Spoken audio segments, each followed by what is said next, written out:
Allez-y, je vais prendre moi votre place. Merci infiniment. On va poursuivre ensemble parce que on a construit notre thématique E-Live autour de ce qui nous occupe au quotidien, ce qui fait finalement la saveur de nos métiers.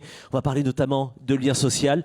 Et le lien social, c'est finalement ce que l'on fait les uns et les autres. Alors être ensemble, partager une passion, apprendre, se mobiliser autour de grandes causes, des moments d'autant plus importants dans une crise comme celle que l'on vient de vivre. C'est le sujet qui arrive maintenant. Comment ensemble recréer du lien social. On va parler de culture, de sport comme promoteur du French Way of Life, de catalyseurs de lien social et d'inclusion très forts qui apportent au territoire l'économie, l'attractivité, les territoires inclusifs. C'est notre première partie. Bienvenue.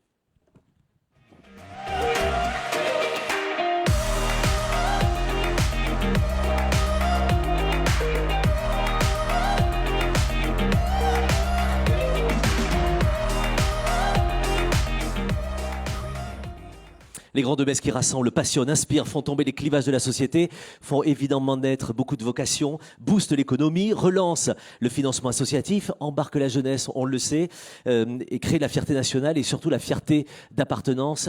On a tous des souvenirs autour de grands événements sportifs et pourtant, la jauge qui limite nos événements à 5000 personnes est une jauge qui est un frein à de nombreux projets et notamment dans le monde du sport. On va essayer d'en parler dans un instant. C'est Vincent Dumont et ses invités. Il faut un point sur cette question, l'événementiel sportif face à cette crise. Comment continuer à recréer du lien social? Il reçoit Nicolas Dupeux, Magali Tesnas du Moncel, Steve Branjon et Victoria Rava. Vincent, c'est à toi. Bonjour Nicolas Dupeux. Bonjour. En train de boire. Pour Nicolas, c'est pareil, on va pas se mentir, on se connaît depuis très longtemps. Tu as eu une longue carrière en agence. Tu es maintenant directeur général de l'Accor Arena. On fait comment quand on dirige une salle de spectacle depuis 5 mois? C'est une bonne question. On fait comme on peut, en fait. Je vais essayer d'en avoir des bonnes. Non, écoute, d'abord, on s'organise en termes de mode de travail, mais ça, je dirais un peu comme tout le monde. On essaye de réduire nos coûts. Mais surtout, ce qu'on fait, c'est d'essayer, et c'est intéressant parce que c'est la thématique de ce jour, on essaie de continuer à créer du lien avec nos publics. On fait comment pour créer du lien quand Alors on nous, on a plusieurs types de publics. On a nos spectateurs, bien sûr. Donc là, on a profité du fait d'accueillir la fête de la musique au mois de juin pour tourner un maximum de capsules avec les artistes qui sont venus faire des messages qu'on diffuse sur nos réseaux sociaux toutes les semaines, tous les 15 jours. Et puis on travaille aussi beaucoup avec les organisateurs sportifs, avec les producteurs, pour essayer d'anticiper au maximum, essayer d'organiser demain, malgré, je dirais, toutes ces annonces du gouvernement qu'on a vécues sur le mois d'août, qui nous ont fait vivre des moments difficiles, à la fois certaines fois positifs, en disant plus de 5000 avec des dérogations, pas de distanciation, pour finir depuis quelques jours. Ce qui est compliqué pour vous aujourd'hui, c'est quoi? C'est les événements debout, c'est ça? Oui, nous, 75% c'est des concerts et dans les concerts, 95% sont debout. Donc ça règle l'histoire. Ouais. Plus facile pour le sport? Plus facile pour le sport. Ouais. On peut s'adapter, on sait faire de la distanciation et puis on peut réguler les jauges. Donc oui, et c'est notre programmation jusqu'à la fin de l'année. On va être quasiment uniquement sur du sport. Magali. Oh. Je suis ébloui par le soleil. Tézénas de Moncel, vous êtes délégué général de Sport Sora. Alors, vous regroupez presque 230 acteurs principaux du monde du sport. Donc, vous avez une plateforme d'observation exceptionnelle. En quelques mots, quelle a été la situation en fait du monde du sport depuis 5 mois? Écoutez, alors le monde du sport, comme vous le savez tous, c'est une grande économie et qui est assez hétérogène parce que quand on parle de sport, c'est évidemment le sport de très haut niveau, le sport professionnel, le sport spectacle, mais c'est aussi le sport amateur que vous êtes en grande partie, vous êtes pratiquant de sport et donc sont toutes les associations sportives. Il y a 360 000 associations sportives en France qui, elles aussi, ont dû vivre aussi d'événementiels, de tournois, de fêtes qui viennent les aider dans leurs revenus économiques. Et puis c'est aussi la filière des entreprises du sport. C'est 78 milliards et il y a une étude récente de l'Observatoire de la BPCE qui a montré qu'il y avait une baisse de ce chiffre d'affaires de 30% alors qu'on attendait une croissance. Que vous font remonter vos adhérents de la façon dont ils ont vécu la période, de l'incidence, peut-être l'incidence sur le lien social aussi? Sur le lien social, c'est clair. Vous savez, en fait, nous, on a la chance d'avoir chez Sportsora à la fois des grandes marques partenaires du sport, des détenteurs de droits, des télévisions. Vous savez que les revenus du sport spectacle, c'est à la fois les droits télé, c'est le sponsoring, c'est la billetterie, c'est le trading de joueurs, en particulier dans le foot. Et évidemment, on a eu très très peur du retrait des sponsors. Ça a été le cas ou pas? Vous avez senti plutôt un désengagement par rapport aux sponsors, par rapport aux droits télé également? Alors, les droits télé, c'est clair qu'il y a eu une baisse à peu près de 200 millions dans le foot sur les droits télé. Il n'y avait pas de spectacle. Donc, il y a eu évidemment énormément de renégociations sur les droits télé. Les sponsors, en général, c'est quand même des contrats pluriannuels. Donc, sauf pas de bol, quand on était en renouvellement d'un contrat qui tombait à ce moment-là, ça s'est fait de façon plus ou moins soft. Bien sûr, il y a eu des renégociations. Bien sûr, il y a des contreparties qui n'ont pas été délivrées, donc qui sont à délivrer sur les saisons prochaines. Mais bon an, mal an, sur le sponsoring qui représente entre 20 et 50% du revenu du sport. Ça dépend du poids des droits télé. Ce qu'on craint énormément, c'est les prochaines saisons. C'est-à-dire que les grandes marques qui vont faire le bilan à la fin de l'année. C'est une bonne transition. On va l'aborder dans quelques minutes. On parlera bien sûr d'avenir et des prochaines saisons. Mais juste avant, j'aimerais écouter Victoria Rava. Alors, tout le monde ne vous connaît peut-être pas, mais faire un événement à Cannes sans vous recevoir aurait été une grave erreur. Vous avez été une des plus grandes joueuses de volley, je dirais française, européenne, mondiale. Vous avez été manager général du club de volley de Cannes. Là, vous avez changé de club il y a quelques jours. Victoria, vous êtes au plus proche de la vie sportive. Comment vous avez vécu vous-même et comment le club a vécu cette période où finalement on ne se voyait plus, on pratiquait plus? C'est quoi votre ressenti? Alors c'était très frustrant parce qu'on on était obligé d'arrêter le championnat sans savoir qui est vraiment champion, sans aller au play-off, sans pouvoir disputer parce que c'est quand même le but de notre métier, sans aller au combat. Et c'était très frustrant pour les joueuses, mais également pour nous, les dirigeants, les bénévoles, etc. Parce que c'est vrai que c'était quelque chose d'unique et ça s'est produit première fois. J'espère qu'il n'y aura pas deuxième. Compliqué à gérer les départs des joueuses. On ne savait pas s'ils devaient repartir tout de suite ou pas parce que c'était pas annoncé tout de suite qu'il va y avoir un confinement aussi long. C'était franchement administrativement c'était très dur sur certains pays pour faire partir les joueuses, pour les faire revenir.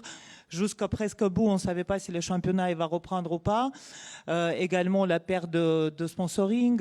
Ça c'est arrivé un petit peu plus maintenant. Très très compliqué. Et dans les plus jeunes, dans la partie plus amateur peut-être. Alors du club. justement, en écoutant Magali, je voulais justement en parler. Par exemple, mes filles, ils ont 13 ans, ils jouent au volleyball aussi. Ils ont des compétitions liées à leur âge unique. Ça se passe, que la volleyade, c'est à 13 ans. Et mes filles, c'était un drame absolu parce qu'ils rataient la seule compétition pour laquelle ils se préparaient pendant 2-3 ans. C'était une compétition nationale et très importante. Et c'était un drame absolu. Et je pense que moi, j'ai plus mal au cœur pour justement ces jeunes volleyeuses parce que quelque part, c'est des souvenirs incroyables. Ils ratent aussi une sorte de préparation dans leur donc ça peut nuire sur leur évolution, leur carrière. Exactement. Et c'est un âge très important pour certains. Et c'est vrai que c'est pas évident, c'est pas facile, mais il faut s'adapter, c'est réadapter et c'est réinventer surtout. Steve Branjon, vous êtes directeur des événements et du sponsoring du groupe Danone. Le 16 mars, il se passe quoi chez Danone? Tout s'arrête? On avait des signes déjà parce qu'on a des événements un peu partout dans le monde et évidemment nos partenaires en Asie commencent à avoir du mal à organiser les événements. Mais c'est vrai que cette date du 16 mars, on a compris que ça allait être difficile de maintenir nos événements durant l'année 2020, c'est clair, même si on a tout fait pour. Alors, vous avez une grosse culture de l'événement. Alors, les événements les plus connus, la Danone Nation Cup, vous êtes également très investi sur le golf. Ils sont menacés, ces événements, demain. Comment, au moins à court terme, comment vous voyez les choses? Non, ils ne sont pas menacés parce qu'ils sont dans la culture de l'entreprise. On a fêté les 25 ans de l'Evian Championship en 2019, notre tournoi de golf. On fête les 20 ans de la Danone Nations Cup cette année. Donc c'est des événements qui, encore une fois, font partie de l'histoire de Danone. Ils sont très ancrés dans le territoire aussi. Si je prends l'exemple du tournoi de golf, il fait partie du cahier des charges que nous avons avec la ville d'Évian. Donc il y a aucune raison de les arrêter. Évidemment, on vit des temps difficiles, mais Au-delà de ces grands événements très connus, il y a quand même l'animation de votre communauté, des partenaires. Vous avez mis des choses en place sur la période. c'est sûr que comme le disait Nicolas, sans événements, c'est C'est un peu plus compliqué. un peu plus compliqué. Donc Surtout a qu'on est responsable des événements comme vous. on a en effet beaucoup travaillé sur l'animation de notre communauté. On a mis en place pas mal de programmes pour faire vivre en digital, et ça a été assez salutaire parce que c'est quelque chose qu'on doit développer, même si la raison d'être de l'événement reste un événement physique, c'est des éléments qu'il faut prendre en compte dans la communication. Donnez un exemple peut-être ou deux de programmes. Par exemple, sur la Danone Nations Cup, avec notre partenaire Decathlon, on a mis en place tout un programme d'entraînement à la maison pour les enfants. Donc pendant 4 mois, on leur donnait des tips, des conseils sur comment pratiquer le sport chez eux, puisqu'ils étaient confinés à la maison. Et ça, c'était valable pour les 30 pays qui sont concernés par la Danone Nations Cup. Donc pas forcément des idées digitales alternatives, c'est presque complémentaires qui peut-être vont durer, non, dans le temps? Ça, c'était clairement oui, ça peut complètement durer. Après, on a depuis un moment réfléchi à la digitalisation de la Danone Nations Cup avec un programme de e-gaming. C'est clair que cette période-là nous a fait accélérer notre volonté de se développer dans ce domaine-là. Mais ce n'est pas une substitution, c'est en complément de l'événement physique qu'on souhaite absolument maintenir. On va parler un peu tous les quatre d'avenir. Là, on a dressé un petit peu une photographie de comment vous avez vécu la période. Nicolas, comment tu vois les choses? Est-ce que tu es confiant aujourd'hui? Tu dis que le problème il est juste conjoncturel. C'est quoi ton mood là? Alors moi je suis profondément positif et optimiste, donc oui, je pense qu'on a une période qui est très compliquée, je pense qu'on est enfoncé dans une période, il ne va pas se passer grand-chose tant qu'on sera dans cette période-là, mais après ça va reprendre. Je crois que l'événement au sens large, l'événement corporate, l'événement sportif, l'événement musical, c'est des temps de rencontre, et que le seul moyen de vivre des émotions, c'est de les vivre en fait, en direct. Donc moi, je trouve que tout ce qui est digital, c'est très bien, mais le digital, ça ne laisse pas d'empreinte profonde. Et je pense qu'on va y revenir, et on y reviendra vite quand on aura passé cette période. Donc quelque chose d'un peu étonnant, on est vraiment au bas du bas. Il faut qu'on tienne, et c'est pas facile. Mais quand ça repartira, je pense que ça repartira. On aura des problèmes de modèle économique, comme l'a dit Magali, de manière très vraie, parce que les entreprises vont moins financer. Mais je pense que les publics seront là, les spectateurs seront là, les fans seront là. Il y a un besoin, en fait. C'est un discours que j'entends beaucoup et c'est vrai qu'on le souhaite tous. Néanmoins, est-ce que tu penses que les choses peuvent bouger, les lignes peuvent bouger, la façon de concevoir en fait son job quand on dirige en fait un lieu de spectacle, est-ce que ça va laisser des traces qui peuvent être très positives d'ailleurs? Est-ce que vous avez compris des choses pendant la période? Oui, nous, on accueille des événements. Donc, je ne parlerai pas forcément de l'événement lui-même, mais de la manière de l'accueillir. On a une vraie, on voit en fait, et on sait qu'on aura un vrai changement sur l'expérience client dans son parcours. Par exemple? Par exemple, tout ce qu'on appelle le touchless, donc le sans contact, qui était avant de dire oui, on va faire un peu de sans contact. Aujourd'hui, c'est même plus une habitude, c'est que les gens le veulent et l'attendent. Et les services, en fait, on travaille beaucoup sur les services. C'est comment tous les points de contact du parcours client, qui étaient un peu des points négatifs, le temps d'attente à l'entrée, le temps d'attente au point de restauration, aux toilettes, comment on va travailler. C'est là où le digital nous aide. Comment on est en train de travailler là-dessus pour que ce parcours il devienne à la fois simple et à la fois engageant. Et je dirais, on travaille aussi sur de la gamification. Je te donne un exemple. C'est comment est-ce que... alors bien sûr, on va avoir les temps d'attente sur ces points de distribution, mais aussi quand on est dans ces points de distribution, on va faire des jeux en fait. Et les gens vont se rencontrer, recréer des communautés, et finalement, ces temps-là vont redevenir des temps un peu d'engagement. Et c'est vraiment, et je pense que c'est les réflexions, et je crois que c'est un des enseignements de cette crise aussi, c'est ce besoin-là. Tu parlais du fait que tu étais très positif. Vous avez gagné récemment en fait la gestion de la salle de la Porte de la Chapelle, Arena. C'est très volontariste, non? Ça, vous croyez au pouvoir du lieu finalement, quoi. Alors on y croit. Je pense que je le disais tout à l'heure. Vivre des frissons, ressentir des émotions, vivre de l'exaltation, ça se fait dans une salle, dans un lieu, ça se fait, voilà, on le voit ici, Je veux dire, même si on est certes masqué, on vit des choses différentes que si on le vivait par Internet. Donc j'y crois fort. Et puis, c'est un équipement qui va être créé dans le cadre des Jeux Olympiques et Paralympiques de Paris en 2024. C'est un complément, c'est une salle de 9000 places. Et nous, c'est une vraie force puisque désormais, on va pouvoir accueillir des événements de 3000 à plus de 20 000 personnes. Donc voilà, il y a des vraies complémentarités et synergies. Et on aura bientôt aussi, à la fin de l'année, une annonce. On aura un 3e lieu aussi qu'on va gérer à Paris. Donc voilà, donc Tu peux pas nous donner un petit scoop là, on est en direct, on est une grosse audience. Non. Hein. Je pourrais le lâcher parce que je le sais, mais je vais pas me permettre. On va parler d'avenir également dans le sport et peut-être d'avenir court terme parce que finalement, vous ne restez pas attentiste et vous lancez là une campagne de communication avec le ministère des Sports, c'est ça ? Oui, alors c'est pas du tout moi, c'est le ministère des Sports effectivement qui lance une campagne là qui a commencé samedi, envie de sport. Je crois qu'il y a eu il y a toujours une vraie envie, un manque. Il y a d'ailleurs une étude qui a été faite là courant juillet par IFOP et With Event dont on était partenaire et on demandait aux Français s'ils étaient en manque et de sport spectacle et de pratiques sportives. Donc 93% des Français disaient qu'ils étaient en manque de pratiques sportives, 6% disaient qu'ils étaient très peu inquiets pour reprendre cette pratique. Et par rapport au sport spectacle, il y avait un manque à hauteur de 73% et 16% qui se disaient très inquiets pour retourner dans les stades. Donc il y a une vraie envie et c'est le leitmotiv de cette campagne du ministère des Sports. Je crois qu'il y a un vrai, par rapport au lien social, toutes ces associations sportives ont un rôle à jouer énorme, ce sont 360 000 associations sur notre territoire. Il y a des véritables craintes quant à...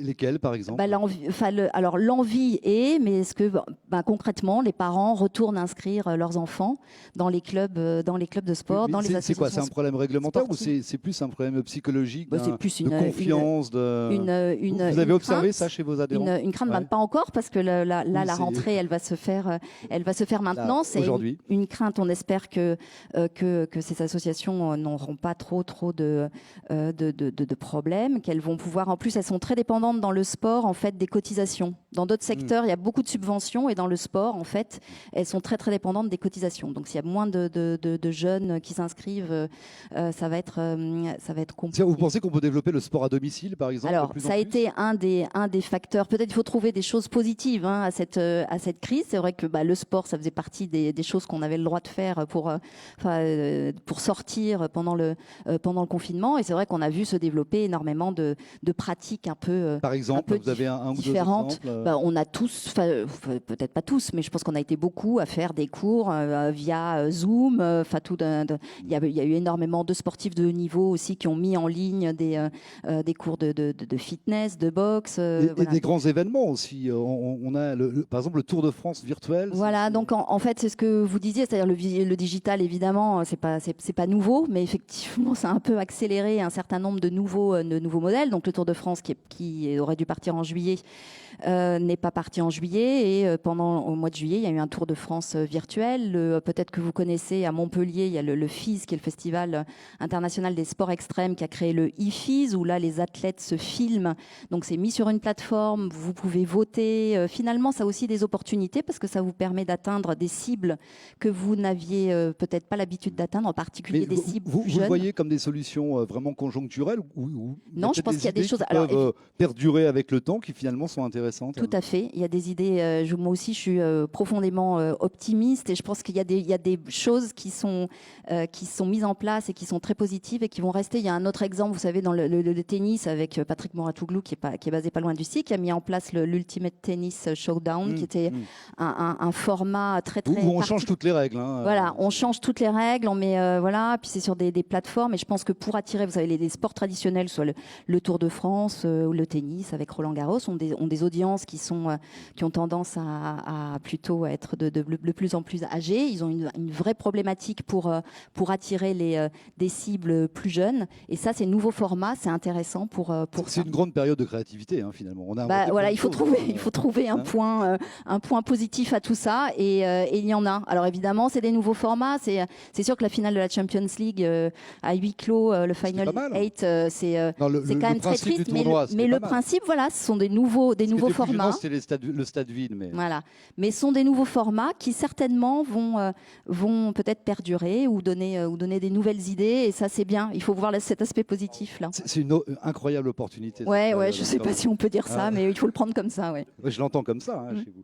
Victoria, vous observez ce qu'on disait à l'instant, c'est potentiellement un désengagement vis-à-vis du sport amateur, une crainte des parents. Comment se présente le début de saison là? On est début septembre. Alors pour l'instant, c'est tout le contraire. Les familles sont plutôt motivées, etc.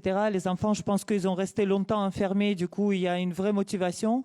Maintenant, il faut voir que si le virus il dure et si vraiment il devient dangereux, peut-être, oui, on a aussi peur que les parents ils sont inquiets et comme c'était pour l'école, qu'ils ne voulaient pas les remettre à l'école, etc. Mais en tout cas, pour l'instant, nous, on a plutôt un élan positif là-dessus.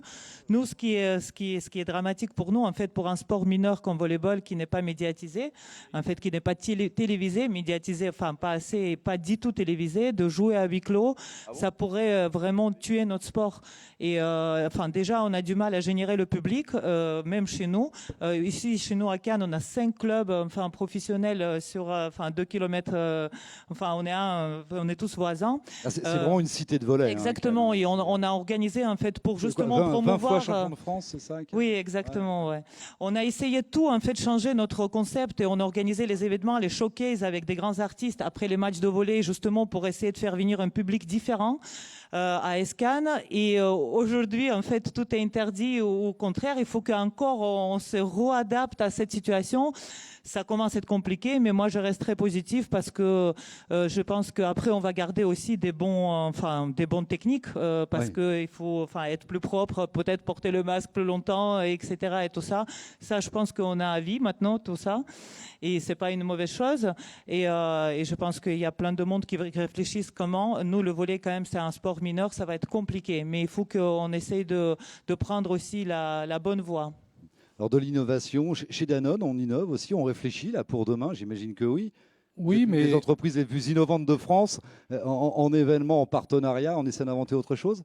oui, mais comme le disait Nicolas, moi je suis profondément optimiste et positif et on va sortir de cette situation et je trouve que on s'est rendu compte qu'on était profondément humain et que nos événements étaient des lieux de rencontre et d'expérience qu'on attend tous. Donc il faut gérer les quelques mois devant nous, mais encore une fois, pour moi, ça ne remet absolument pas en cause l'importance. On apprend évidemment, on change un peu nos modèles, mais ça ne remet absolument pas en cause l'importance des événements sportifs. On le voit bien dans la pression que les fédés, les ligues, les institutions du sport ont mis pour relancer le sport, à quel point c'est important pour nos sociétés, à quel point c'est important pour l'économie de nos sociétés. Donc, honnêtement, je ne suis pas très inquiet. Voilà, les événements sportifs vont continuer à vivre pour longtemps. Alors, j'entends une forme d'unanimité sur le fait que forcément, ça repartira et ça repartira fort. J'entends aussi beaucoup de positivisme. Moi, j'aimerais qu'on se projette à 1 an ou 2 ans. Je vais vous poser la même question à vous 4. S'il devait rester un enseignement de la période, un seul, pour vous, ça serait lequel? Un enseignement, une chose où vous vous êtes dit, oui, tiens, là, il faut qu'on bouge, ou là, ça va changer, ou ouais, ça, cette initiative, elle était chouette. Ouais, tu te prépares, Nico? Moi, je dirais faire du sport. Par exemple, il y a beaucoup de monde qui se sont mis à faire du sport. Ouais. Et ça, c'était une bonne chose. Et moi, plein d'amis qui n'ont jamais fait, et ben, ils ont gardé, en fait, un petit peu après même quand on était déconfinés, cette pratique-là, etc. Et déjà, ça, c'était quelque chose de très, très positif. En tout cas, il y avait toute une population qui s'est mis, des masses qui sont mis à faire du sport. Et ben, il faut, voilà. Moi, je trouve que c'était une bonne chose de ce confinement. Alors, ce qui s'est passé à Cannes, vous l'avez observé aussi, Magali, cet engouement, en fait, national pour le sport?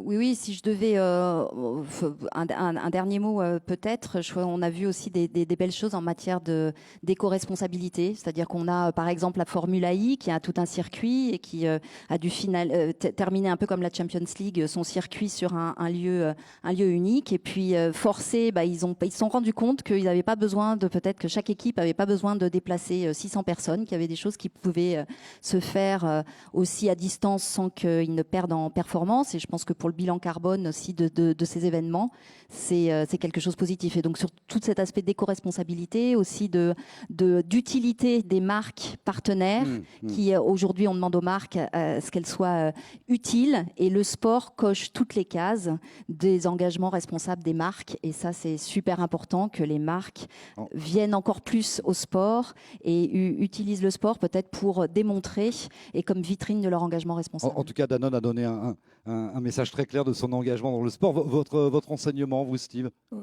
Je pense que l'animation de la communauté, évidemment, sans les événements, c'était un peu plus compliqué. Et on s'est rendu compte à quel point c'était possible, qu'elle répondait, qu'elle était engagée. Et donc, probablement, c'est un axe qu'on va continuer à développer parce que c'est intéressant pour nos marques, c'est intéressant pour les partenaires. Et je pense que c'est très complémentaire de nos événements. Nicolas, tu as commencé, tu auras le mot de la fin sur l'enseignement. Écoute, moi, l'enseignement que j'en tire, c'est que je pense que l'événementiel au sens large est certainement une des plus belles choses. On s'était très remis en cause ces dernières années par des annonceurs, par des acheteurs, par plein de gens. Et on se rend compte que, ça tire énormément d'économies. On le voit dans le tourisme d'affaires, sur l'hôtellerie, sur le transport, etc. Enfin, c'est énorme. Et deux, on se rend compte que quand il n'y a pas d'événement, en fait, il n'y a pas de rencontre. Et quand il n'y a pas de rencontre, il n'y a pas de moment humain. Et finalement, on en a besoin de ces moments-là. Et c'est venu remettre un éclairage sur quelque chose qu'on avait voulu un peu enterrer, qui était de dire, est-ce que l'événementiel sert à quelque chose? Je crois qu'on se rend compte qu'en fait, l'événementiel, non seulement ça sert, mais c'est nécessaire et c'est un besoin. Voilà, je crois que c'est finalement un enseignement un peu positif qui a été de remettre un peu en valeur l'ensemble du secteur. Et voilà. Merci beaucoup à tous les quatre pour ce premier plateau. Merci bien. Merci Vincent Dumont. Merci mesdames, merci beaucoup messieurs d'avoir partagé cela avec nous. On va continuer dans ce programme E-Live ensemble. Depuis le début, nous avons un grand témoin qui nous écoute, qui écoute tous les échanges et tout ce que les professionnels ont pu se dire autour de cette table. Pascal Blanchard, c'est un grand spécialiste des enjeux de diversité, d'identité, d'immigration. C'est un expert du colonialisme et de ses impacts sur la société contemporaine. Il est surtout historien, chercheur au CNRS. On le retrouve régulièrement dans l'émission d'Arte 28 minutes et sur France Info également. Il est homme de communication, co-dirigeant d'agence. Il nous apporte son éclairage. Il est face à Nathalie Guichard. Excuse-moi Nathalie. Et c'est Pascal Blanchard. Et oui, avec Pascal Blanchard. Tout d'abord, je suis vraiment très honorée d'être parmi vous et j'ai d'ailleurs revu certains visages qui m'ont tout simplement formée dans l'événementiel. Donc, merci à tous pour votre présence et de nous suivre en direct. Pascal Blanchard, bonjour. Vous l'avez entendu. On vient de parler du sport comme un super levier d'inclusion sociale. Vous en pensez quoi? Tout à fait. Le sport est plus qu'un levier d'inclusion sociale. C'est un des rares espaces où vous avez à la fois la diversité, la parité et l'égalité. C'est-à-dire que toutes les diversités du monde s'expriment dans le sport et depuis toujours.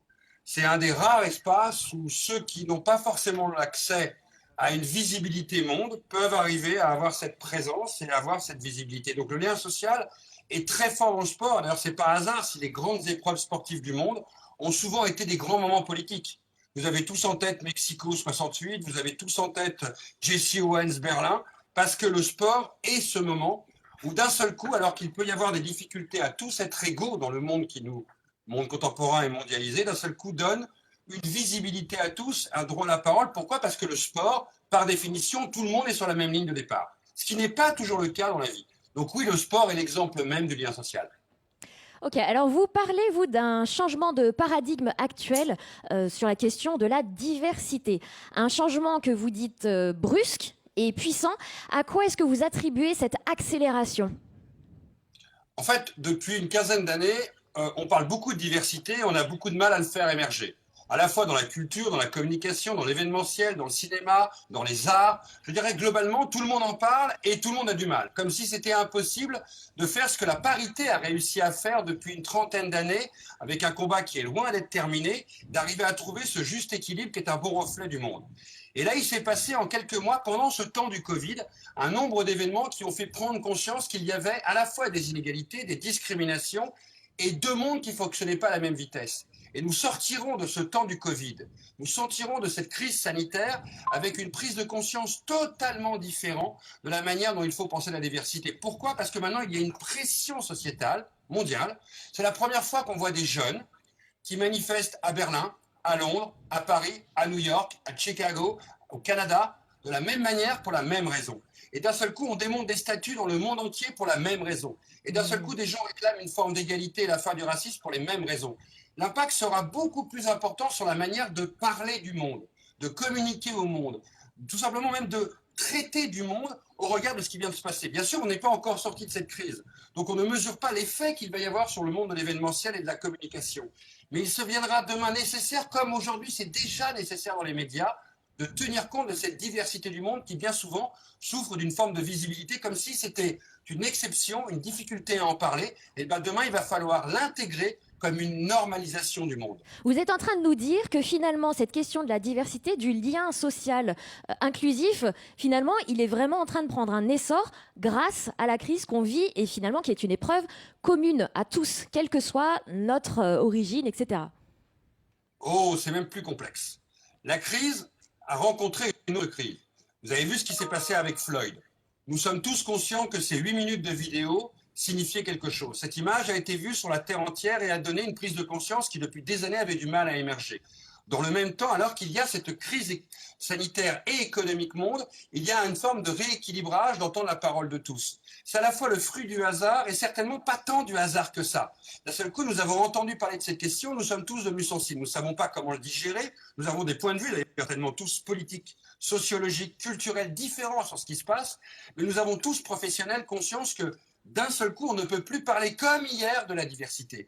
On ne peut plus comme hier montrer une image du monde qui ne serait pas le reflet de ce monde. Tous ces éléments-là, on en a pris conscience en même temps que le Covid. Et comme on va sortir avec une nouvelle matrice du monde post-crise, comme on est sorti avec une nouvelle matrice du monde après la grippe espagnole en 1920, comme à chaque fois qu'il y a des grandes crises sanitaires, le monde se regarde autrement, et bien ce nouveau paramètre de la diversité, que l'on le pense aujourd'hui ou non, va devenir un nouveau facteur, une forme de nouveau paradigme de la manière de penser le monde. Et vous verrez que chaque personne qui n'intégrera pas ce paradigme-là sera en décalage avec le temps tel qu'on sera attendu en termes de manière de s'exprimer sur le monde. C'est-à-dire qu'il s'est passé une forme de basculement, comme si une crise qui était latente depuis 15 ou 20 ans, d'un seul coup s'est exprimée, est devenue visible, et fait que le monde de demain sera par définition différent sur cette question qu'on appelle la diversité par rapport au monde d'avant. Merci. Alors, pour terminer, j'ai une dernière question qui va précisément intéresser tous nos auditeurs. Est-ce qu'on devrait, d'après vous, s'inspirer du modèle d'inclusion sociale qui se joue dans les manifestations sportives et culturelles pour repenser notre approche de communicants dans tous les autres domaines finalement? Ouais, vous avez donné deux bons paradigmes parce que dans le sport, la question ne se pose plus. Puisque le sport est déjà un espace de diversité. Pas toujours au niveau des élites sportives et c'est en train de changer. Quand je dis des élites, c'est des responsables de grandes fédérations par exemple. Alors que la masse des sportifs sont très souvent issus des diversités. C'est la même chose dans le monde des arts. Pourquoi? Parce que ce sont deux espaces, l'art comme le sport, où justement la diversité a pu exister parce qu'elle n'était pas en concurrence sur autre chose que le meilleur gagne. Donc ces deux modèles-là vont nous servir de référent pour simplement remettre à niveau le temps de la communication par rapport au temps sociétal.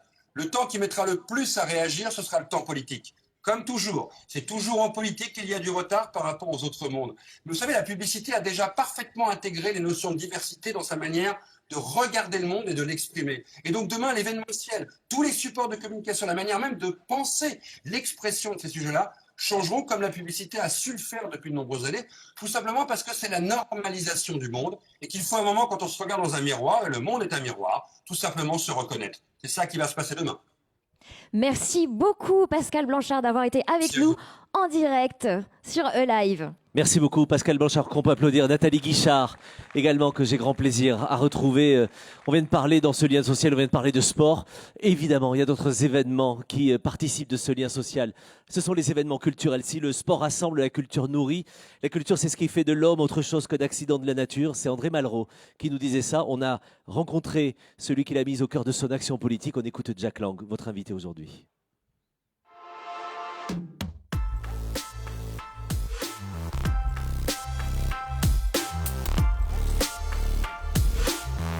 J'ai toujours aimé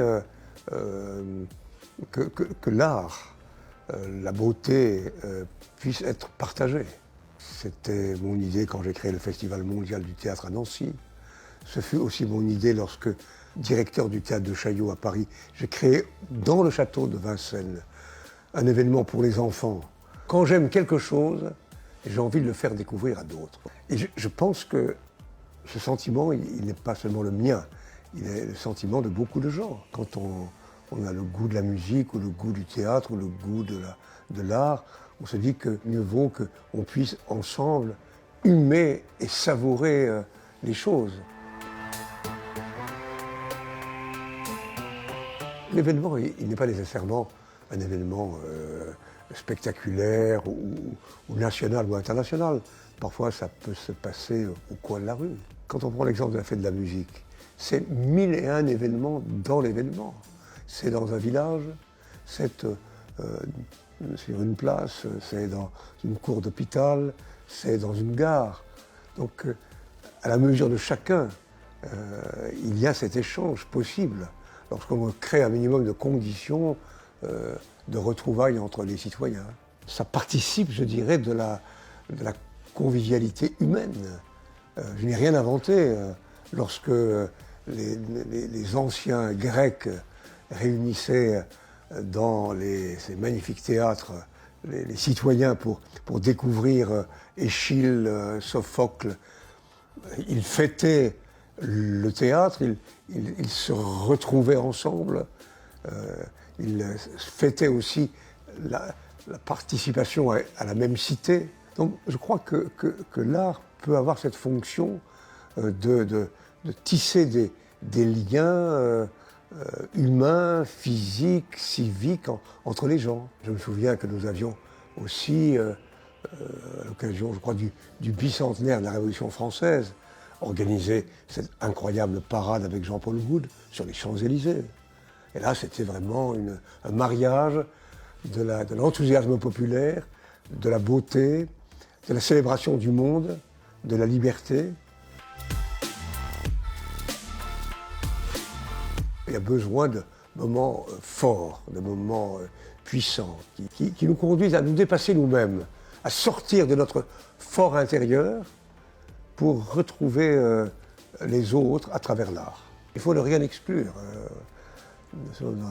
Dans une société de liberté où on doit être capable d'alterner les moments de réflexion, les moments de lecture paisible et les moments d'ivresse collective. On peut faire preuve d'imagination à partir des règles sanitaires, trouver des solutions ingénieuses qui permettent de se retrouver sans faire prendre le risque à d'autres. La liberté, c'est la manière aussi de surmonter les contraintes. Non pas de les abolir, mais d'inventer à partir des contraintes. Il n'y a pas de liberté absolue. Effectivement, le karaoké géant que nous avons organisé sur le parvis permettait de préserver la distance physique tout en assurant un événement festif, ludique, heureux. Et les participants étaient emplis de bonheur. On doit tout faire pour concilier la survie humaine, la survie physique et la survie intellectuelle. Et j'imagine que ce sera un moment très fort de partage. Jack Lang répondait à vos questions pour Live aujourd'hui. On le voit, la culture, et on le sait, les événements culturels nous manquent tellement, ils sont essentiels, et évidemment à nos vies, à l'attractivité également de notre pays et du territoire. Le 26 août dernier, le Premier ministre a annoncé une aide exceptionnelle de 2 milliards pour le monde de la culture, avec, comme dans tous les secteurs événementiels, des lourdes contraintes pour le port du masque obligatoire, notamment une capacité d'accueil réduite de moitié dans les zones rouges, dans toutes les salles de spectacle. Mais comment les professionnels de la culture, les professionnels de l'événementiel culturel vivent-ils tout cela? Ils répondent à Vincent Dumont. Il reçoit Alexandre Jaillon, Angelo Gopé et Sarah Schmitt. Bonjour Alexandre Jaillon.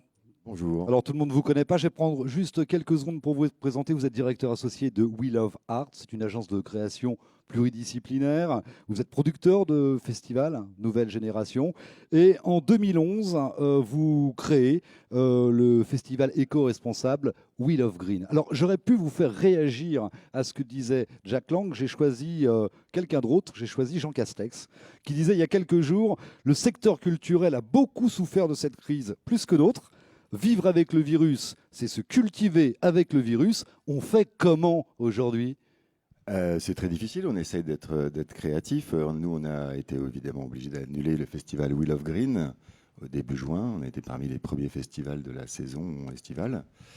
Du coup, on a imaginé une plateforme digitale qui soit en partie le reflet de ce qu'on propose à nos participants, aux festivaliers. Ouais, donc il se passait quoi concrètement sur la plateforme? Il y a déjà beaucoup de concerts qui sont retransmis en direct. Il y avait beaucoup d'artistes qui faisaient des lives de chez eux.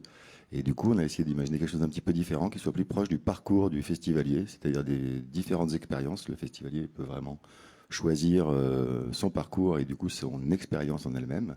Donc ça allait de certains concerts enregistrés live dans des conditions spéciales, en passant par des recettes de cuisine, puisque la nourriture et la restauration est un point très important au sein de Wheel of Green, par des backstage et des vidéos sur ce qui se passe un peu derrière. L'audience, dans ces cas-là, c'est différent, elle est plus importante, elle est moindre. Alors, ça nous a permis de toucher un public complémentaire à celui qu'on touche d'habitude. Elle était assez large. On a eu plus de 7 millions en reach et plus de 500 000 vidéos vues, notamment sur les conférences. On a eu un succès très important et on était en partenariat avec Le Monde qui était extrêmement content de la cible qui était touchée par c'est intéressant. Est-ce que ça veut dire que c'est un nouveau public? Est-ce que c'est un public qui demain pourrait venir en fait sur le festival quand il va se rejouer? Je pense qu'une partie peut venir sur le festival. Il y en a une autre qui sera très contente de vivre l'expérience digitale, qui peut être justement un volet complémentaire. Clairement, ça ne va pas remplacer le festival, mais ça peut être un prolongement, un écho, et permettre de toucher encore plus de monde sur les sujets et les causes qu'on défend. On va bientôt parler d'avenir, mais on va continuer à dresser un petit portrait de la situation. Bonjour Sarah Schmitt. Bonjour, merci de votre présence, vous êtes à distance, vous êtes directrice du festival Rock en scène dans le parc de Saint-Cloud. C'est compliqué, non, la situation actuellement? Qu'est-ce qu'on fait quand il ne se passe plus rien? Alors, passé la phase un peu de sidération, on va dire, évidemment, on a tout de suite travaillé sur la manière de s'adapter, de réinventer un peu un mode d'expression, parce qu'on a annulé le festival, mais comment on trouve d'autres solutions? Et là, on a appelé nos partenaires. Ouais, et vous êtes réadapté finalement très vite, parce que ça a joué jeudi dernier, racontez-nous, le festival des festivals. Oui, justement, c'est le fruit d'échanges nourris avec tous l'environnement en fait, de Rock en scène, et notamment en France Télévisions, avec lesquels on a trouvé un axe de travail. Ils avaient très envie de parler de festival, de trouver un temps fort et de travailler avec Rock en scène sur ses dates, son site, pour accueillir cet événement symbolique. C'est ce qu'on a réussi à monter et c'est ce qui a permis de faire un événement public. Alors dites-nous, parce qu'on est nombreux à l'avoir vu, peut-être pas tous, c'était donc en télé, en présentiel également? Oui, l'idée, c'est quand même de garder des axes forts qui nous sont chers en tant que festival. Évidemment, c'est pas possible de faire un festival sous un format classique. Là, c'était une émission télé, clairement. En revanche, on a tenu tous au live et au public. Donc, on a accueilli 1500 personnes qui sont Donc, si j'ai bien entendu tout à l'heure, donc 1500 personnes assises, c'est bien ça en ce moment? C'est ça. Ok. Assises, masquées. Et voilà, sur invitation. Et alors le retour d'expérience, vous allez me dire très bon, j'imagine? Alors retour d'expérience très bon, très très différent de ce qu'on peut imaginer. Évidemment, l'audience principale étant derrière un écran. Pour ce qui était des gens qui ont pu vivre sur place, c'est une grande envie de se retrouver et la plupart des gens qui étaient présents étaient tellement heureux de pouvoir revivre un moment qui ressemble un petit peu à un concert en plein air. Je vais revenir vers vous, restez avec nous dans quelques minutes. Angelo Gopé, directeur général de Live Nation France, c'est le leader mondial de l'organisation de spectacles et de concerts. Vous avez donc une visibilité très internationale sur la situation. Comment vous observez cette période, ces 5 mois? Votre regard, comme Alexandre et Sarah? Le regard, il est très lucide. On vient de passer une période et on est encore dedans qui est assez exceptionnelle. Je pense qu'on ne se rend pas compte, nous, parce qu'effectivement, comme vous l'avez dit, j'ai la chance de voir ça d'un prisme international. Et je pense qu'on ne se rend pas compte de la chance qu'on a en France de pouvoir... Qu'est-ce qu'il y a de différent en France par rapport aux autres pays? Les aides qu'on a pu avoir. Il faut savoir que depuis On ne peut pas exercer notre profession, les artistes ne peuvent pas exercer, les techniciens ne peuvent pas travailler.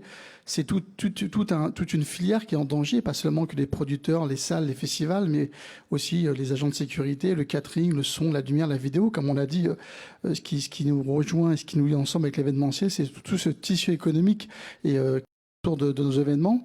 Et on se réveille au mois de mars, groggy, on se réveille au quotidien sous le rythme des ordonnances d'activités partielles, de fermeture, d'incertitude. Et ça a rythmé notre quotidien depuis bientôt 6 mois. Et je pense qu'à l'international, ça n'a pas été le cas. Ils ont fermé. La plupart des pays ont fait une chose, c'est ils ont licencié les gens massivement parce qu'il n'y a pas d'aide. En France, on a eu la chance d'être accompagnés. On a fait un travail extraordinaire avec les gens du Prodis pour pouvoir avoir des aides de la part du gouvernement et des certitudes sur d'abord l'emploi avec l'activité partielle jusqu'à la fin de l'année. Le PGE mis en place, mais qu'on essaie de renégocier parce que l'activité ne reprendra pas. Et surtout, après les annonces qui ont été faites la semaine dernière, les 200 millions, c'est au spectacle vivant privé. Vous parliez à l'instant en fait des artistes, des techniciens. J'aimerais qu'on s'y arrête quelques secondes. Comment on fait? On garde le lien. Il y a une solidarité du métier. Comment ça se passe, hein?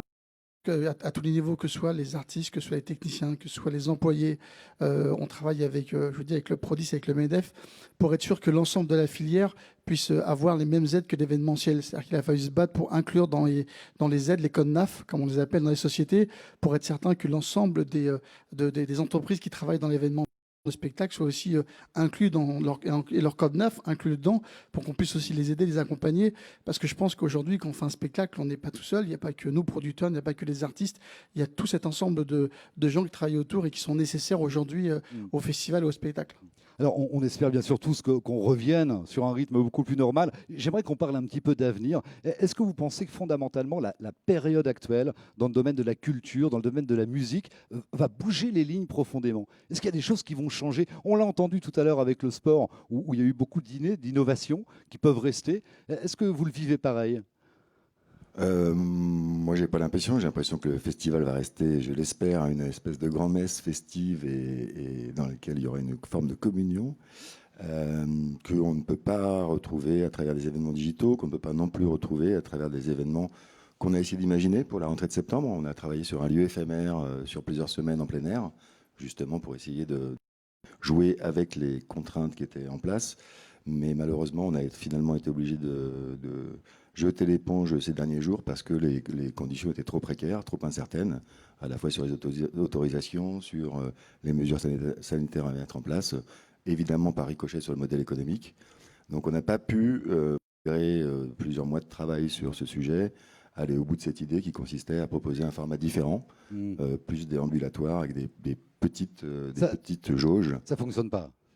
Ça aurait peut-être pu, mais en tout cas actuellement, malheureusement, il y a un rebond de l'épidémie qui fait que c'est plutôt compliqué à faire. Malgré les encouragements qu'on peut avoir de toutes parts, être innovant et proposer de nouveaux formats, le fait est que ces jours-ci, c'est pas possible.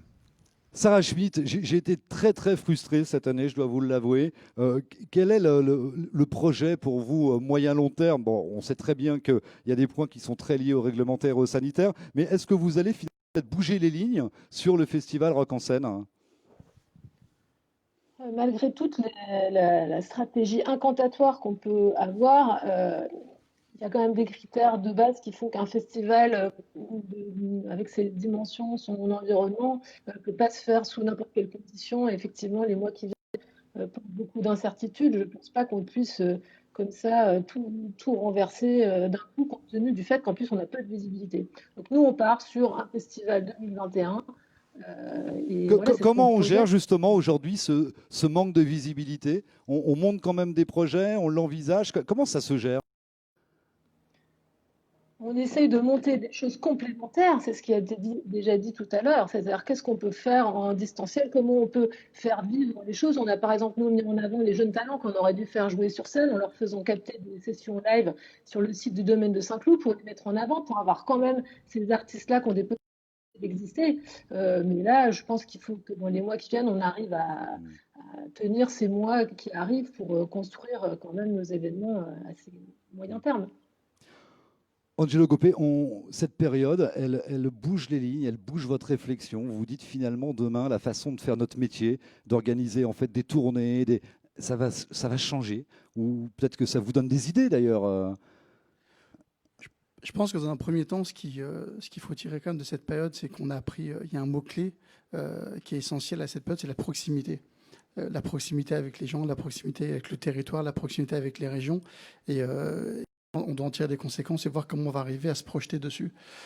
Après, de se dire qu'il y aura quelque chose de nouveau qui va en sortir, oui, ce sera une nouvelle forme de consommation de musique, mais qui sera une alternative, qui ne va pas remplacer le live.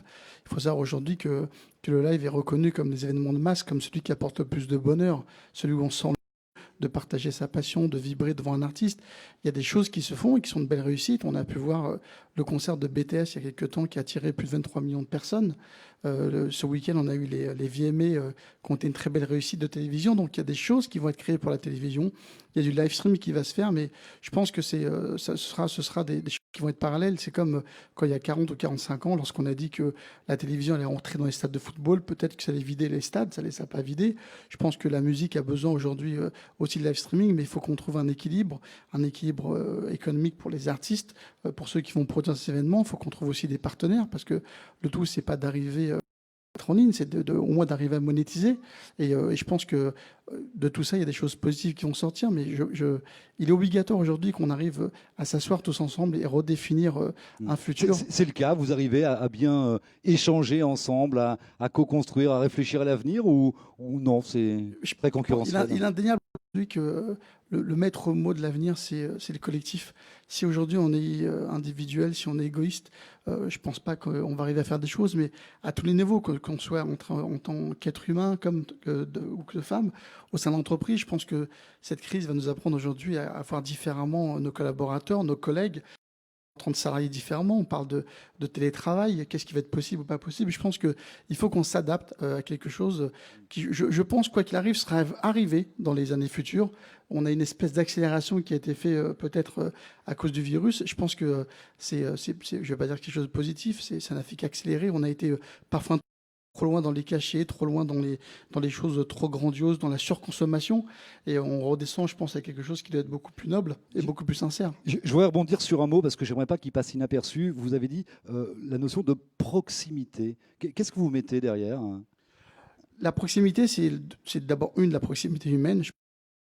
On ne sait pas assez écouter tous. Parfois, on n'a pas assez écouté les fans. Peut-être dans les festivals, on doit se voir différemment par rapport à la façon dont on veut les accueillir. Pareil sur les concerts.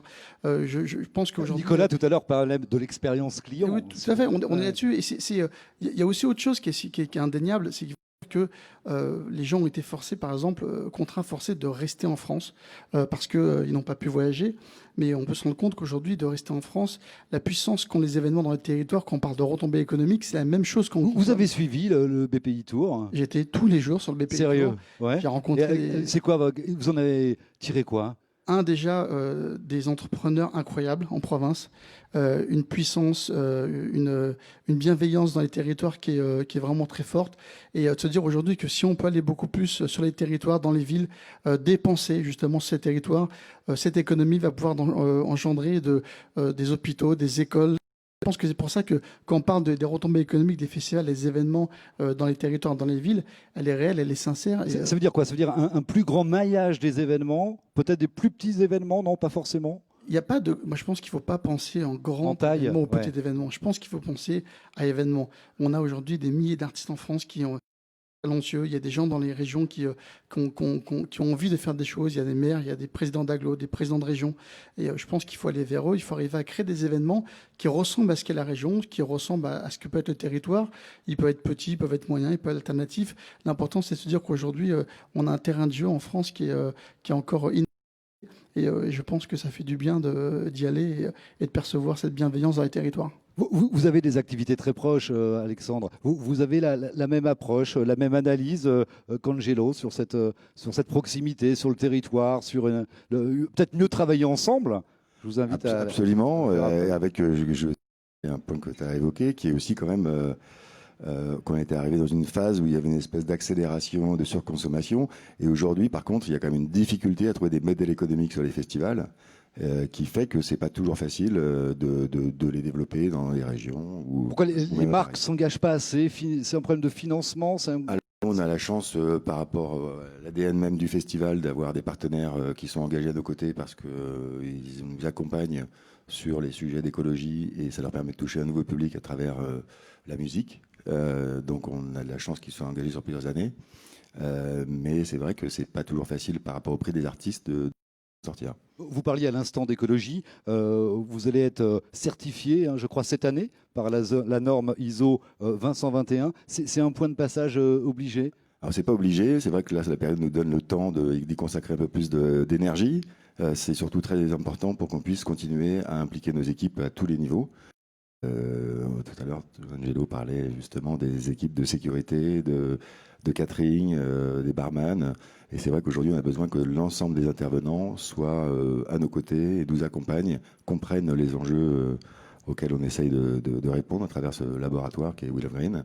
Et la norme nous permet justement d'optimiser ce management. Vous arrivez à fédérer, enfin c'est presque une question que je pose à tous les trois, Sarah qui est toujours avec nous, vous arrivez à fédérer aujourd'hui tous ces intervenants pour construire l'avenir?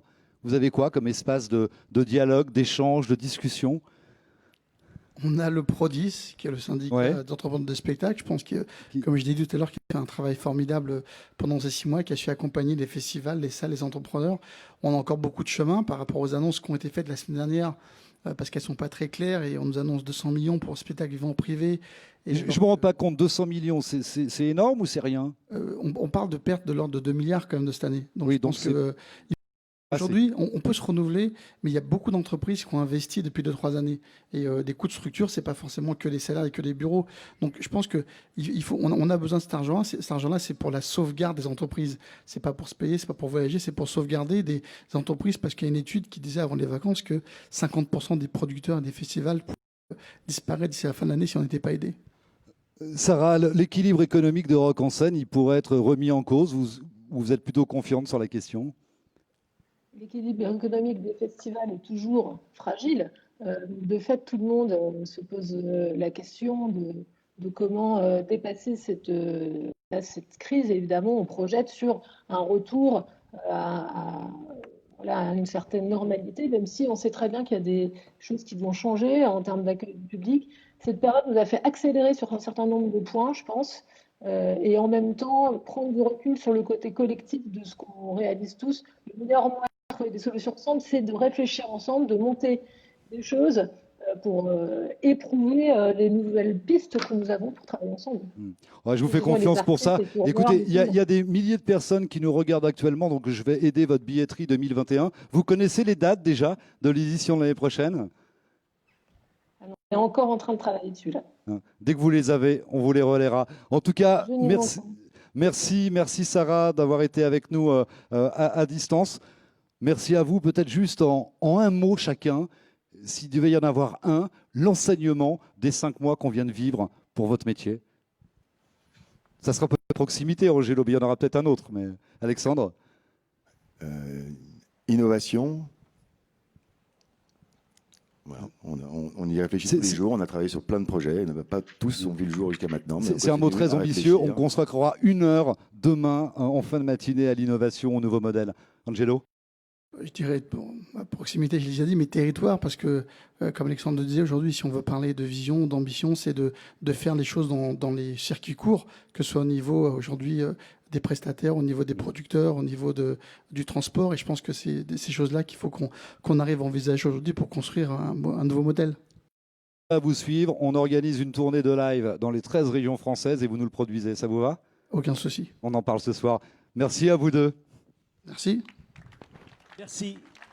Merci, cher Vincent Dumont. Merci à tes invités également de partager ces jolis moments. Je vais rebondir sur votre dernier mot. On parlait de territoire ensemble, culture et territoire. C'est une jolie perche qui m'est tendue pour notre prochain invité. En matière de culture, notre société contemporaine place l'inclusion au premier plan. Le musée du Louvre, en inaugurant en 2012 son premier Louvre en région, dans le Pas-de-Calais, a ouvert un nouveau chapitre de son histoire. À Lens, le musée est implanté sur une ancienne fosse, la fosse numéro 9. Une reconnaissance pour un territoire enfin meurtri notamment par la guerre et par l'exploitation du charbon. Cette mission du Louvre-Lens est dirigée par Norbert Crozier. Il répond à Nathalie Guichard. Merci Nicolas. Oui, je suis avec Norbert Crozier. Alors on va démarrer tout de suite autour du Louvre-Lens, que vous appelez Hall. En fait, c'est une d'attractivité territoriale autour du musée. Pourquoi est-ce qu'il a fallu la créer, cette mission ? Alors la mission Hall autour du Louvre-Lens, c'est une mission d'ingénierie touristique qui est soutenue par le département du Pas-de-Calais, Pas-de-Calais Tourisme et l'État. Donc à l'arrivée du Louvre-Lens le 4 décembre 2012 et suite à l'inscription du bassin minier au patrimoine mondial, les collectivités, le département et l'État ont pensé qu'il était intéressant de créer une mission d'ingénierie pour faire émerger une nouvelle destination culturelle, de court séjour culturel et de court séjour événementiel, pour la placer dans les catalogues internationaux d'un point de vue touristique, s'appuyant évidemment sur le Louvre-Lens, les marqueurs internationaux Louvre et UNESCO, et un Louvre-Lens qui est un catalyseur du développement territorial et du marketing territorial. Bon, donc si on comprend bien, en fait, il y avait le Louvre-Lens. L'idée, c'était de conserver les touristes plus longtemps sur votre territoire, donc de créer une mission autour de ce musée pour qu'ils consomment davantage. Qu'est-ce que vous avez imaginé alors ? Alors c'est vrai que dès le départ, il a fallu créer un imaginaire touristique. Je rappelle qu'on est sur un territoire qui a vécu 2 siècles et demi d'extraction charbonnière et on lui demande de penser économie touristique. Donc ce qu'il a fallu, c'est déjà travailler sur les valeurs de ce territoire. Quelles étaient ces valeurs ? La solidarité, les valeurs la fraternité, le collectif du Nord, et comment toutes ces valeurs correspondaient à des tendances de consommation et des tendances sociétales. Et à partir de là, on a commencé à construire et accompagner toute la filière et tout le parcours client pour créer du court séjour culturel et du court séjour événementiel. D'accord. Alors, est-ce que vous pensez que la société telle qu'on la vit aujourd'hui, une société qui se fragmente et qui mène plutôt au repli sur soi, est-ce que vous pensez que les événements aient vraiment la capacité de recréer du lien social ? En fait, vous allez créer un événement, une biennale. Vous allez nous en dire plus et vous allez nous dire à quelle mesure vous voulez l'objectif de recréer du lien social grâce à l'événement. Alors c'est vrai que nous, on a une approche très, très créative. Depuis le début, on a une démarche design dans tous nos projets, donc beaucoup de créatifs sont à nos côtés pour accompagner les projets. Ça, c'est aussi intéressant pour nous pour imaginer le tourisme de demain. Sur la question de l'événementiel, ça nous permet aussi de décloisonner les territoires. Donc on est un territoire de 100 km de long, plus d'1 million d'habitants. Il a fallu unir ce territoire autour de valeurs.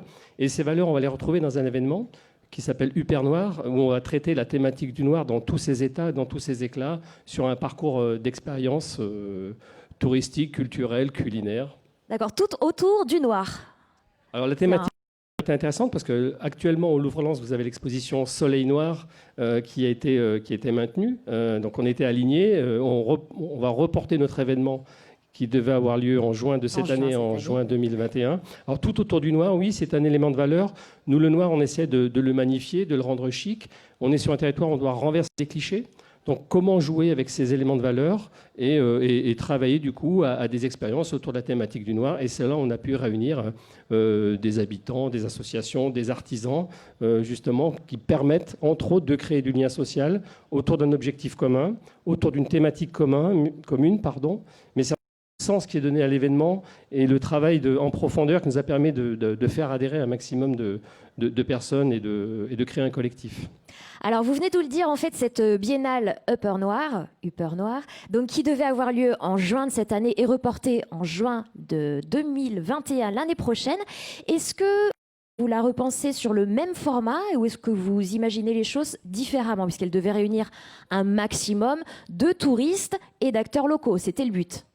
Donc oui, avec mon équipe, on va réfléchir, et puis aussi avec l'appui de l'agence Magic Garden, on va réfléchir, et puis beaucoup de créatifs, beaucoup de designers, comment repenser cet événement. Alors c'est vrai que la crise du Covid va peu nous impacter, puisque nous sommes sur des petites jauges, nous sommes sur de la déambulation, nous nous appuyons sur des équipements où la sécurité sanitaire est assurée, évidemment le Louvre-Lens, un musée de la mine ou d'autres équipements. Donc pour nous, la question c'est de réinventer peut-être le discours, l'adapter, d'appuyer un peu la sécurité sanitaire, les files d'attente, mais c'est surtout de renclencher de l'optimisme ou de la mobilisation autour de l'événement.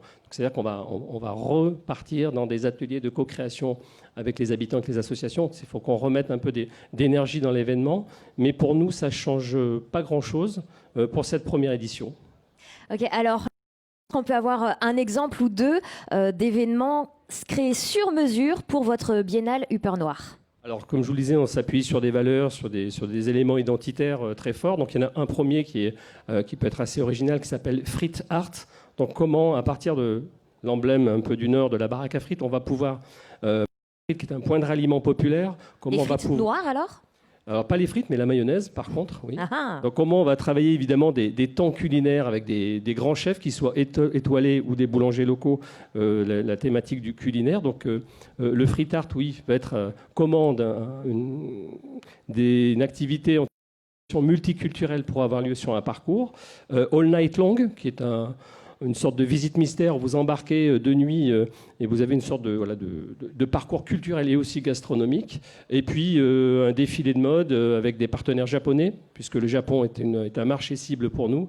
Je rappelle que le Louvre-Lens a été créé par l'agence Sana et qu'on a un tourisme d'affaires très important avec la présence de Toyota et d'entreprises à capitaux japonais sur notre territoire. Donc on va jouer la carte internationale avec le Japon autour d'un défilé de mode et du sport, on en parlait tout à l'heure, avec un trail des pyramides noires. Très bien, donc un événement qui va réunir tous les domaines d'activité, qui va permettre à un maximum d'acteurs locaux de rencontrer les touristes autour de ce concept quand même très particulier mais bien spécifique à votre région autour du Louvre-Lens, le concept du noir.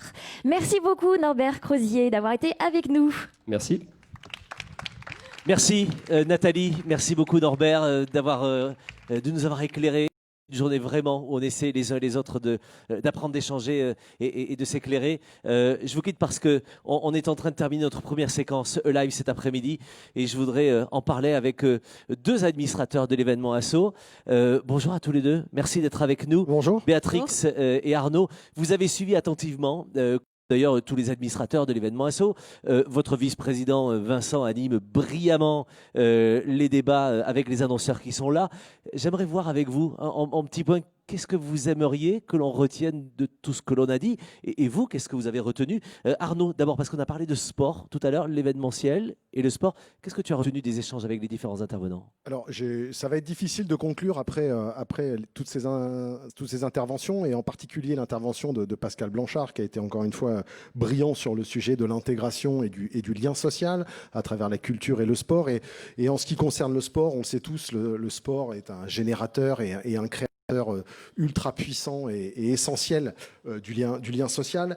Et en fait, à plusieurs titres. Le premier, c'est d'un point de vue social en termes d'intégration, d'engagement. On sait que depuis toujours, de nombreux gouvernements et ministères concernés ont développé des politiques d'intégration à travers le sport, avec les éducateurs sportifs. Ça a toujours été essentiel dans les zones un petit peu défavorisées où l'inclusion était un peu compliquée et ça a toujours été extrêmement important. Alors, il n'y a pas que dans ce cadre-là, il y a aussi dans le cadre des territoires, dans le cadre des régions où le lien social est généré par le sport est très fort pour les enfants, le mercredi après-midi, les week-ends, pour les parents, entre amis, on se retrouve au stade et ainsi de suite. Donc véritablement, le sport a toujours été de tout temps un générateur extrêmement fort de lien social. Les événements, bien entendu, à travers le sport, ça a commencé 8 siècles avant Jésus-Christ.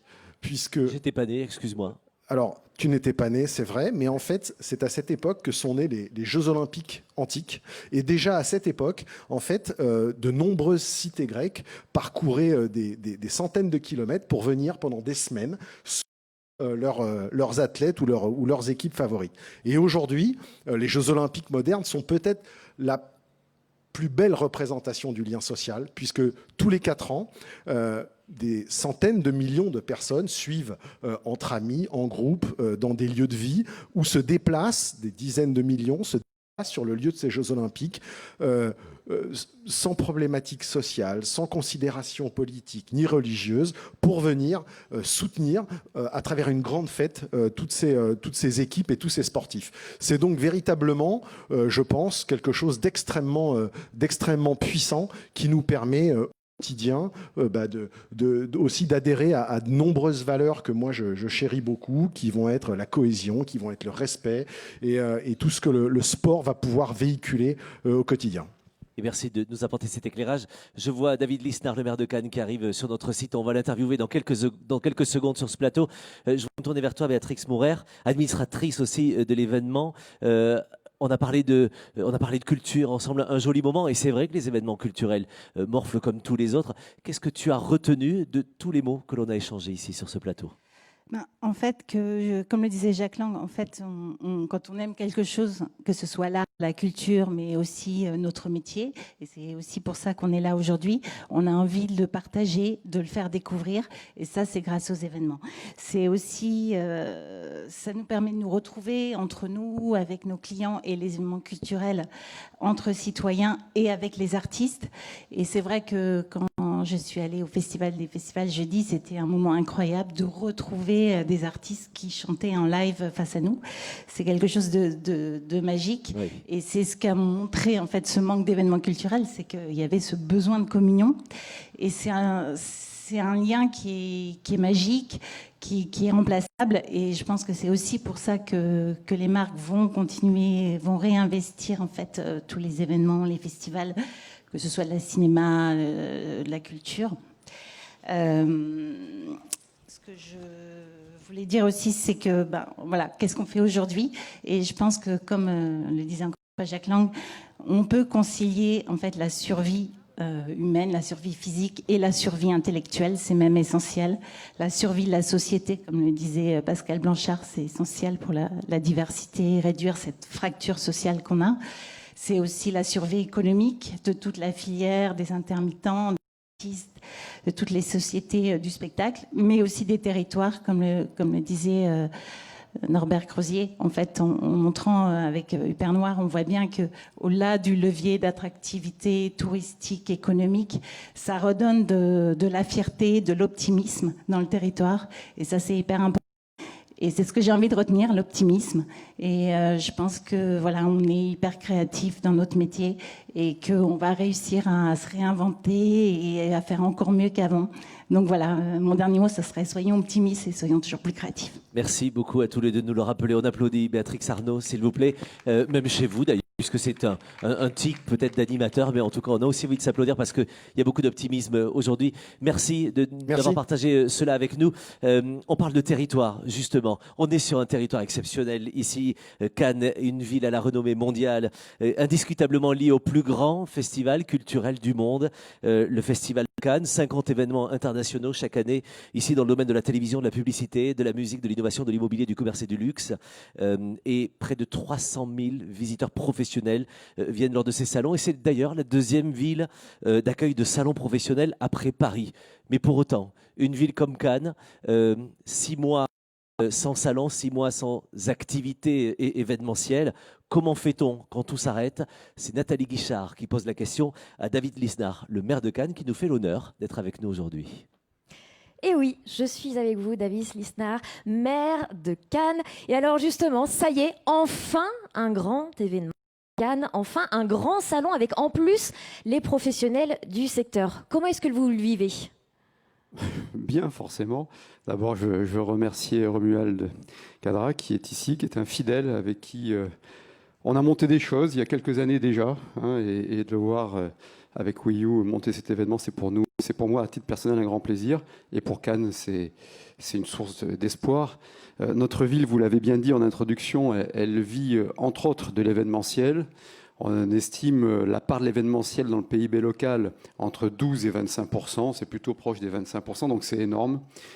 Cannes est aujourd'hui une ville sinistrée, avec des familles entières qui s'inquiètent à juste titre à la fin des dispositifs sociaux pour manger à la fin du mois. On sait que l'hiver sera compliqué, donc accueillir un événement, un bel événement par un bon organisateur, avec de bons professionnels, avec une réflexion intéressante sur l'avenir événementiel, mais également tout de suite des pistes pour organiser maintenant des événements avec à nouveau la valeur ajoutée. C'est positif et c'est source d'espoir et c'est ce que j'ai envie de retenir. D'accord, donc vous l'avez dit, c'est un désastre pour votre ville, ce sont des familles entières, tout un territoire sinistré.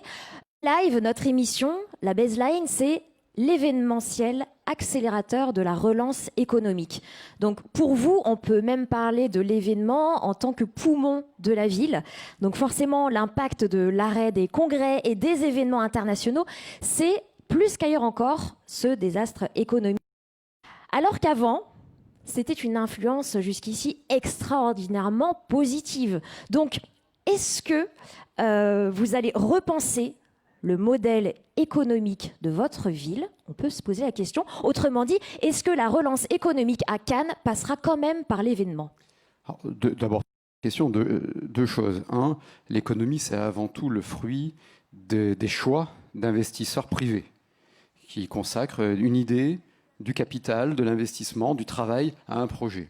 Et nous, on est là pour accompagner et catalyser. Donc, il y aura beaucoup de surprises, comme toujours, et c'est ce qui fait tourner le monde. Deux, en termes de marketing territorial, on n'a pas attendu la crise Covid pour agir sur la diversification de notre offre économique. On a 3 grands piliers dans l'économie locale.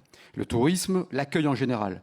Tourisme de loisirs, tourisme d'affaires, événementiel, on vient de l'évoquer. C'est plus de 50% du PIB, avec un marketing mix à peu près 50-50 entre le B2B et le loisir. Le deuxième pilier, c'est le nautisme historique. C'est une ville balnéaire, maritime, de pêche. Et le troisième pilier, c'est le satellitaire. On a la seule usine de fabrication complète de satellites en Europe. Donc, autour de ces 3 piliers, bien avant la crise Covid, on avait lancé des projets comme Cannes On Air, le projet autour de la silver economy aussi, d'agritech, pour lancer d'autres filières. On n'ose plus utiliser le terme de cluster, mais d'autres sources de fertilisation croisée entre de l'investissement public, privé, de la formation, de la création entrepreneuriale, de l'événementiel. Donc, on n'a pas attendu la crise. Ceci étant, sur la deuxième partie, moi, je crois à l'avenir de l'événementiel. Alors, c'est ce dont on parle ici d'ailleurs, mais un événementiel bien sûr différent. La crise, c'est un accélérateur de changement. Il y a toujours un darwinisme économique et un darwinisme événementiel, on le sait bien ici. Enfin, moi, j'ai fait 20 ans là-dedans avant d'être maire. Comme tout, il y a de la destruction créatrice, hein, comme pour reprendre l'expression de Schumpeter. Donc la crise, ça catalyse, ça accélère. Le tout, c'est d'essayer de sentir les tendances des prochaines années, de voir là où il y a de la valeur ajoutée et de se dire quel sera l'événement fin 2020, en 2025, en 2030. On réfléchissait là-dessus avant la crise. Ça nous oblige à aller plus vite et plus fort. D'accord, ça ne vous fait pas peur donc que votre économie qui a été complètement arrêtée brusquement par ce secteur, vous dire que vous souhaitez quand même et vous vous dites qu'il reprendra grâce à ce secteur? Mais, si vous voulez, la peur, on ne peut pas se payer ce luxe. C'est comme quand on va à la guerre, on a peur de la guerre, mais quand on est à la guerre, il ne faut pas avoir la trouille, il faut aller à la guerre, quoi. Donc là, on est à la guerre, on y va. Donc on y va pour accélérer les autres mutations économiques locales, silver economy, satellitaire, la filière audiovisuelle, etc. L'agritech aussi, l'agriculture urbaine, qui sont aujourd'hui des vraies sources de revenus. Hein, c'est pas un doux délire. Mais deuxièmement, on va surtout pas abandonner le combat de l'événementiel, parce que l'être humain, c'est une réalité ontologique. Si on était, c'est dans l'essence même de l'homme que de se rassembler dans un lieu autour d'un thème avec des intérêts communs. En revanche, il faut le faire de façon aujourd'hui très précautionneuse sur le plan sanitaire, comme c'était le cas avant sur le plan sécuritaire face au terrorisme. Et il faut également voir en quoi les solutions qui ont été testées pendant la crise Covid, qui n'est pas terminée, peuvent ajouter de la valeur et non pas en retirer. Et c'est tout le défi du numérique et parfois de la rencontre à distance. La rencontre à distance doit être un prétexte pour la rencontre physique. Il n'y a rien de mieux qu'une rencontre physique pour concrétiser un acte de vente et de conviction. C'est un peu comme en amour. On peut se parler par Skype, je peux vous regarder à distance, mais c'est quand je vous vois physiquement que je peux essayer d'emporter le morceau. C'est voir pareil si dans les toutefois affaires. le contact passe un petit peu ou pas. Si vous me permettez la métaphore, évidemment. Parce que alors, attention aux grandes annonces. Bon, on l'a rappelé, vous soutenez vraiment ardemment tous les acteurs du tourisme d'affaires et de l'événementiel qui respectent précautionneusement les réglementations sanitaires. L'annulation des manifestations, ça a un impact immense pour votre ville. Et alors, on va parler justement d'un secteur, le nautisme. Dernièrement, il y a quelques jours seulement, le préfet a décidé donc d'annuler le Cannes Yachting Festival. Et vous avez adressé un courrier au ministre de l'Intérieur pour dénoncer cette annulation et pour demander le remboursement du manque à gagner pour votre ville et pour les professionnels. Est-ce que vous avez eu des nouvelles? Alors, j'ai pas encore. Enfin, si, j'ai eu quelques nouvelles du ministère de l'Intérieur ce week-end, mais pas encore officielles. Mais simplement, depuis janvier, on a 600 millions d'euros de pertes dans les effets directs, indirects et induits du Festival de Cannes, du MIPIM, rien que de dire ces noms, du Festival de la pub, hein, le Cannes Lions. Et on n'a pas contesté la nécessité à ce moment-là d'annuler les manifestations. En revanche, sur le Cannes Yachting, c'est différent. Parce que avait travaillé avec les services de l'État sur un protocole sanitaire qui permettait d'avoir une personne pour 6 mètres carrés disponibles sur 90 000 mètres carrés d'espace public. Donc, pour nous, il n'y a aucune légitimité, non pas à interdire, mais à ne pas autoriser la manifestation en accordant la dérogation. Et le but de ces démarches, auprès du ministre de l'Intérieur, mais aussi du ministre de l'Économie et des Finances, Bruno Le Maire, c'est de dire attention, c'est bien beau d'annoncer des plans de relance, ce sera le cas de demain, j'attends ça avec impatience, c'est bien beau de montrer une intervention de l'État, mais si on veut qu'il y ait une reprise économique, avant de faire intervenir l'État avec un argent qu'il n'a pas, on est surendetté, il faut d'abord que l'offre puisse s'exprimer. Et on a la capacité aujourd'hui de concilier la sécurité sanitaire et l'activité économique. C'est-à-dire que vous pouvez aller dans n'importe quel supermarché du coin, vous agglutiner. En revanche, on n'aurait pas pu aller sur le port de Cannes alors qu'il y a un contrôle d'accès, qu'on peut vraiment vérifier l'effectivité du port du masque. Tout ça n'est pas raisonnable, n'est pas sérieux. Et c'est une façon d'essayer de porter la voix de l'événementiel qui est aujourd'hui le grand oublié des politiques publiques. La France est déconfinée. Il n'y a qu'un seul secteur qui est encore confiné, c'est l'événementiel. Ce n'est pas normal.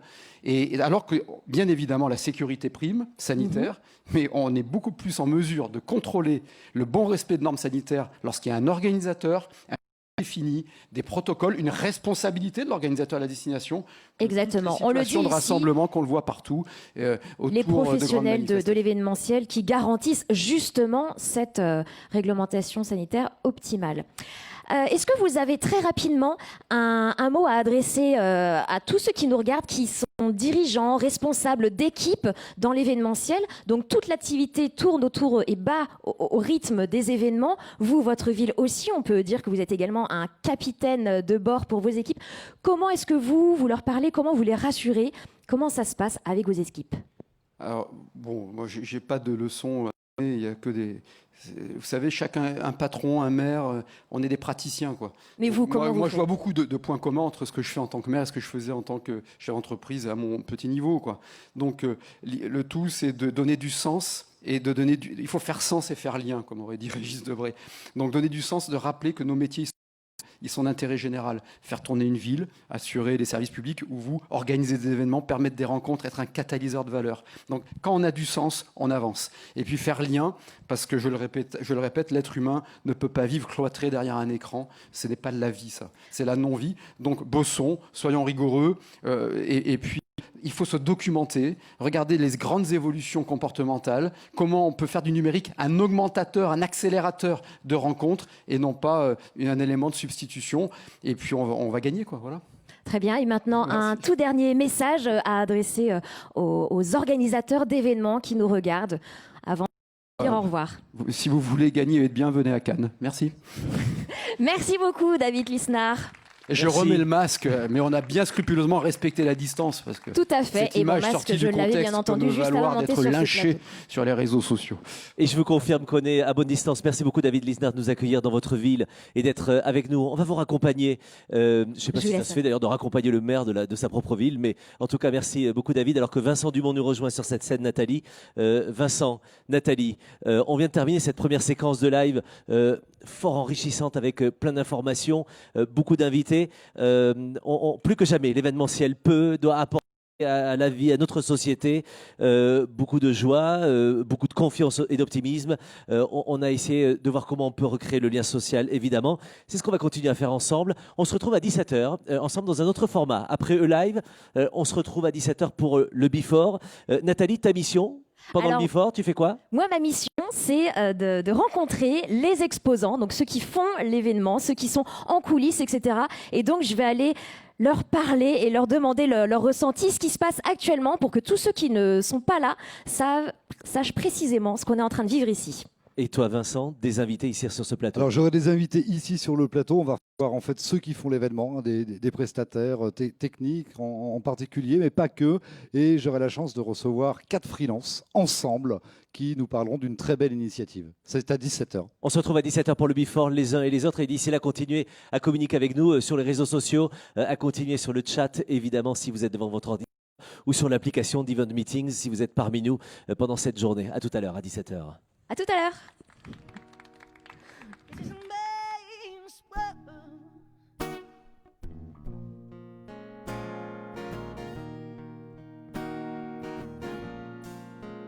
This is amazing.